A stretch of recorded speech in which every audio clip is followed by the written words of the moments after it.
Jy weet, dit is reg om bang te wees. Reg om nie te weet wat jy gaan doen nie. Reg om nie te weet of jy die einde van die maand nog geld gaan hê nie. Met my besigheid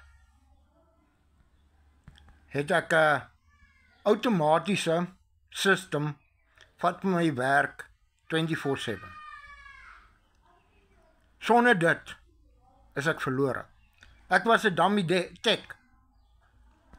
Ek het nie geweet wat om te doen nie. Maar die stap vir stap system het my alles geleer.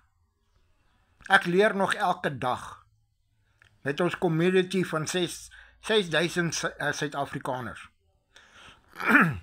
en 56 wêreldwyd wat ons elke dag help. Kom met my, sê vir my info en ek stuur graag vir jou meer inligting.